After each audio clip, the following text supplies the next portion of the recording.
재고가 어떤 역할을 하느냐? 공급과 수요 사이에 불일치가 있을 때 그것을 해결을 해준다.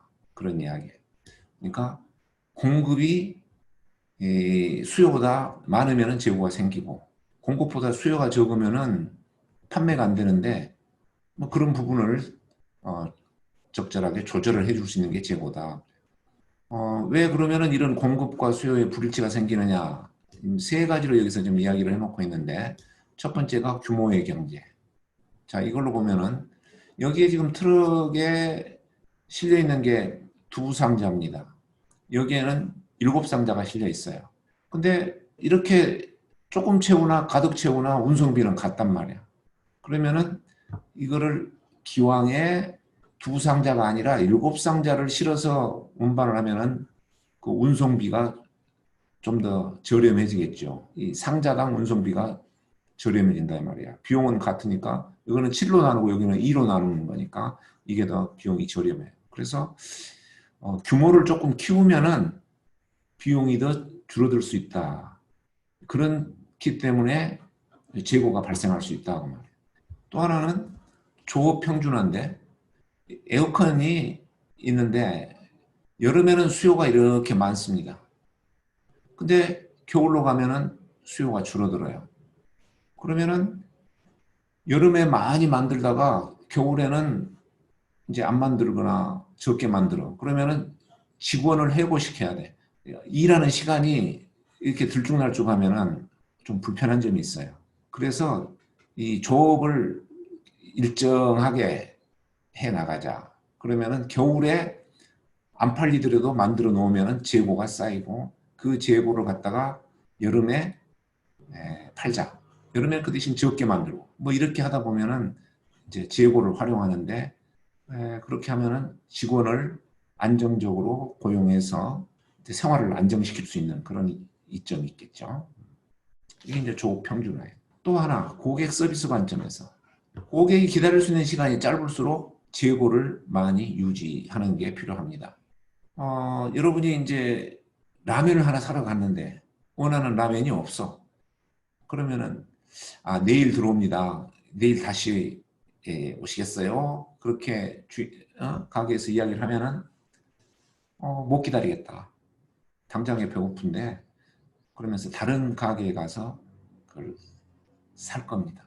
그래서 고객이 기다릴 수 있는 시간이 짧은 시간이 품목일수록 재고를 가지고 가야 되는데 생필품 또는 저가품 또는 지속적으로 수요가 발생하는 그러한 제품일수록 상품일수록 재고를 가지고 가면은 유리해요. 그 대신에 이제 고객이 기다릴 수 있는 시간이 길수록 재고는 유지하지 않는 게 더 이득이 되겠죠. 굳이 저거를 가져갈 필요 없어. 기다리세요. 갖다 드릴게요. 그러면은 기다리는 기호품이라든가 고가 상품 또 수요가 간헐적인 경우 이럴 때는 재고를 안 가져간다. 이런 이유로 우리는 재고를 활용을 합니다. 이제 그러면은 이렇게 재고가 여러 가지 좋은 일을 하는데 가급적 잘 활용하는 게 우리한테 이득이 되는 거예요. 잘 활용한다는 건 뭐냐? 너무 많지도 않고 너무 적지도 않고 어떤 적정 재고를 우리가 가지고 가는 게 필요한데 적정 재고라는 게 뭐냐? 뭐 업종에 따라서 제품에 따라서 다르지만은 뭐 매출액의 몇 퍼센트 정도를 가지고 가는 게 좋으냐?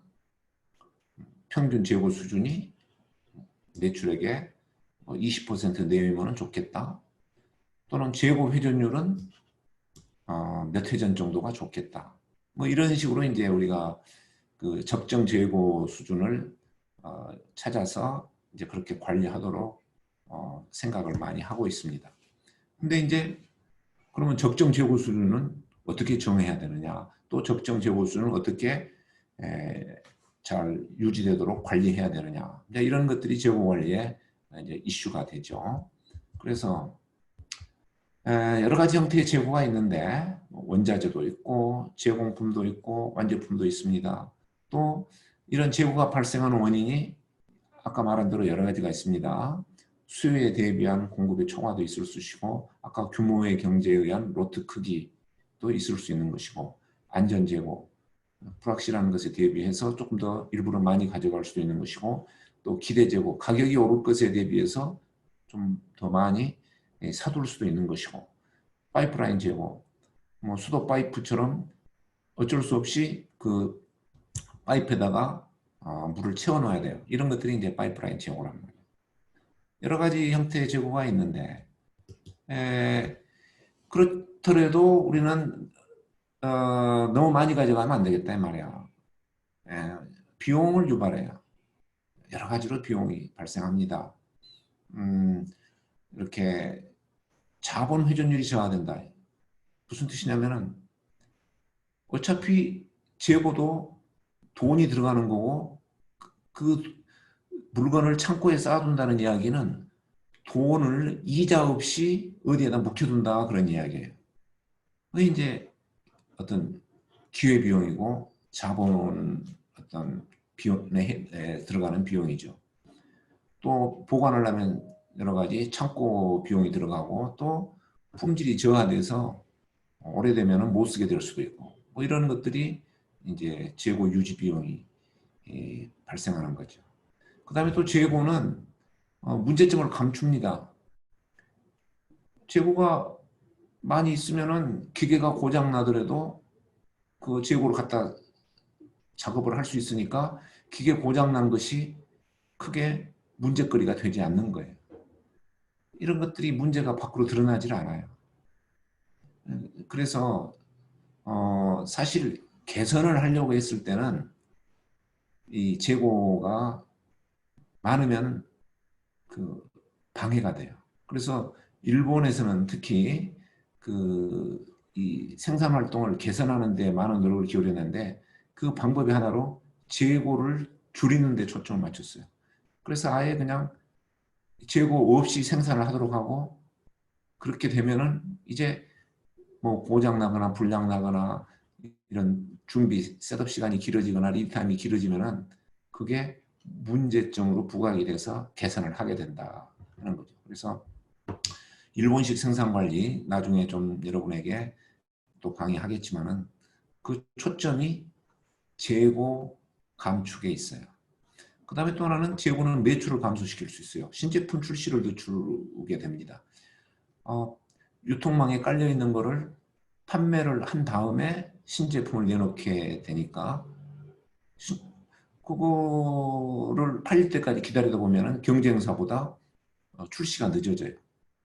사실 경쟁사보다 빨리 시장에 내놓으려고 열심히 개발을 했는데 막상 시장에 나오지 못하게 되면 경쟁력을 떨어뜨리고 수익성을 해치게 되죠.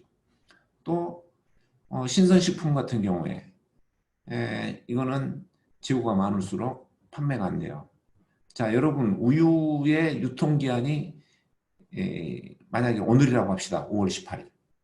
그러면은 5월 18일 유통기한이 있는 그 우유를 여러분 오늘 사서 마시겠습니까?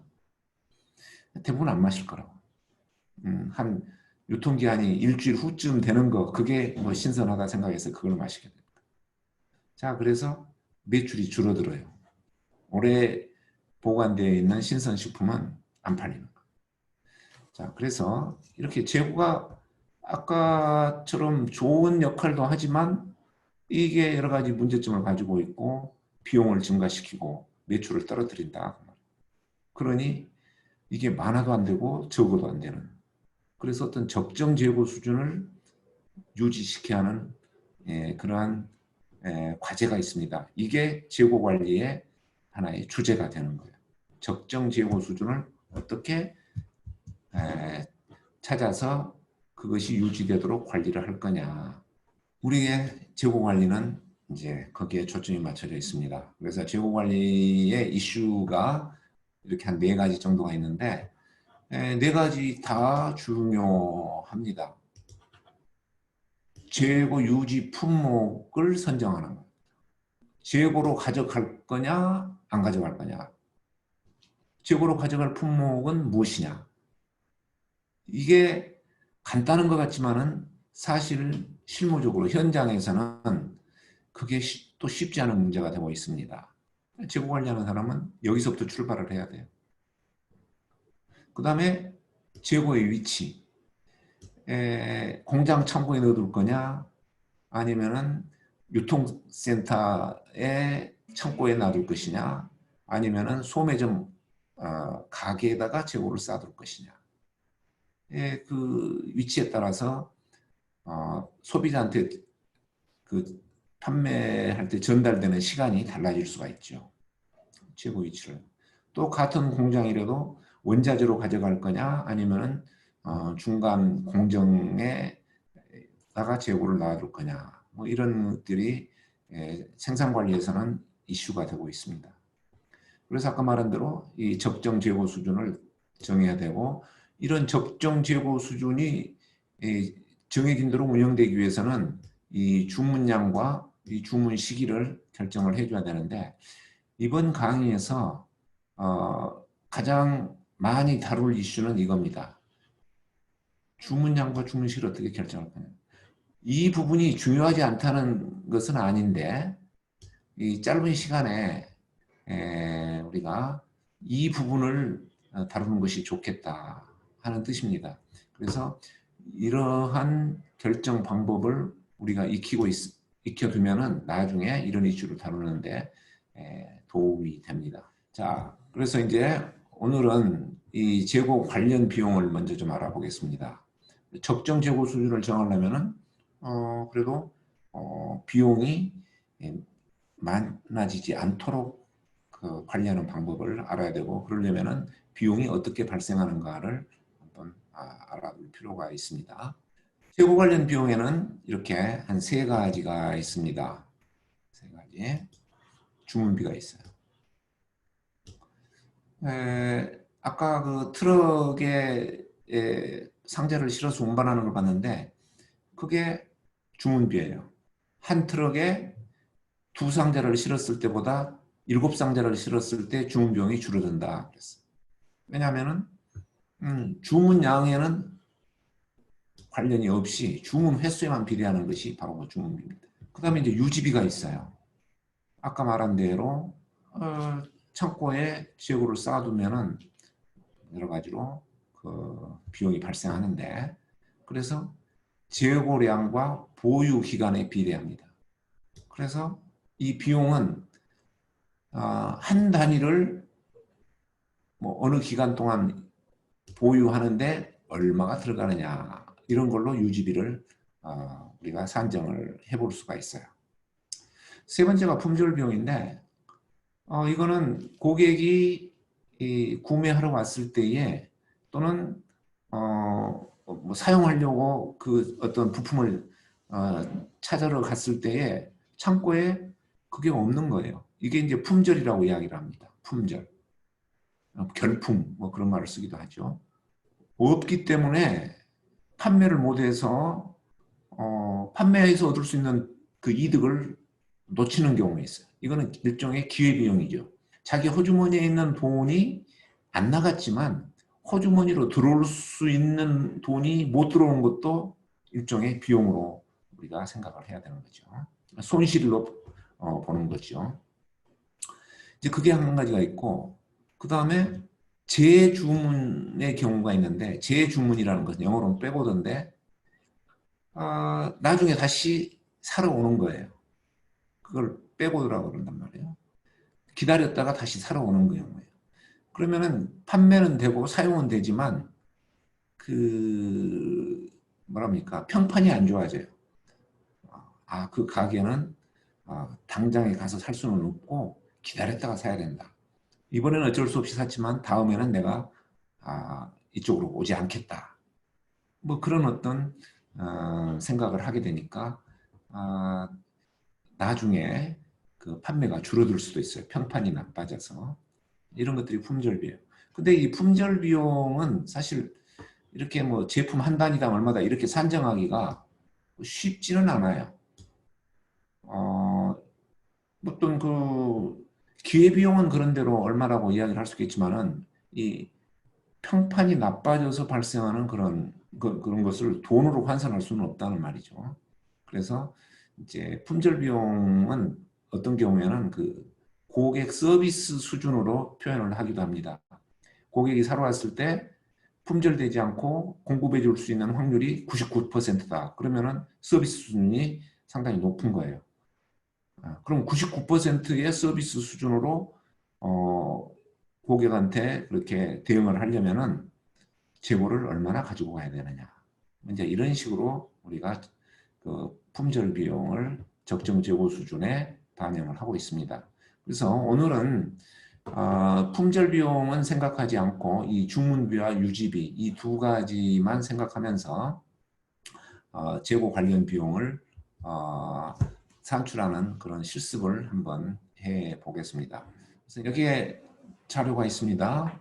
연간 수요가 1년에 750개인 어떤 품목이 있습니다. 일당 주문 비용이 2만 원이에요. 한 번 주문할 때마다 2만 원입니다. 근데 1년에 유지비가 또 한 개당 1,000원이에요. 이 자료를 이용해서 한번 이 주문비와 유지비 그리고 이 두 개를 합한 총 비용을 계산해 보려고 합니다. 맨 먼저 50개를 주문한다고 했을 때 주문 횟수는 15회가 됩니다. 750을 50으로 나눈 거죠. 한 번에 50개씩 주문하니까 연간 15번을 주문을 해야 돼요. 그때마다 2만 원씩 들어가니까 전체 합이 30만 원이죠. 그 다음에 50개를 갖다가 놓고 판매를 하거나 소비를 할 때에 맨 처음에는 50개가 됩니다. 근데 그게 이제 다 판매되고 소비되면은 이제 0이 되겠죠, 재고가. 그러면은 평균적으로는 25개가 쭉 재고가 유지되는 걸로 볼 수 있어요. 처음에 시작할 때 50개에서 0으로 들었으니까 이렇게 직선으로 대각선으로 그 재고 수준이 내려온다고 하면은 평균적으로는 그 중간값 25가 평균 재고 수준이 되는 거예요. 그러면은 개당 1,000원의 재고 유지비가 1년 동안 들어가니까 총 25,000원. 그래서 30만 더하기 25,000원 하면은 총 비용이 32만 5천 원. 근데 만약에 150개를 한 번에 주문을 한다면은 1년에 주문 횟수는 이제 5회가 되겠죠. 주문비가 이제 10만 원으로 줄어들고 평균 재고 수준이 75개로 늘어나니까 유지비도 7만 5천 원이 돼서 총 비용이 17만 5천 원이 됩니다. 간단하죠. 그래서 우리는 주문량에 따른 주문비와 재고 유지비의 차이를 이 표를 가지고 볼 수가 있습니다. 자, 그러면은 이제 나머지 주문량에 대해서도 우리가 한번 계산을 해봐야 되겠죠. 예, 해보면은 이렇게 될 거예요. 나머지 주문량에 대해서. 자, 요 계산은 여러분들이 해보기 바랍니다. 실습으로. 그래서 총 비용도 이렇게 이제 계산이 되는데 보니까 17만 5천 원일 때 이 가장 비용이 적고 그래서 주문을 150개 하든가 200개 하는 것이 가장 유리한 그런 주문량이다. 이렇게 우리가 볼 수 있어요. 그래서 이 테이블에 있는 거를 그래프로 그려보면은 이런 식으로 됩니다. 주문량이 클수록 주문 비용은 줄어들죠. 이 파란색 선. 그 다음에 주문량이 클수록 재고 유지비는 늘어나죠.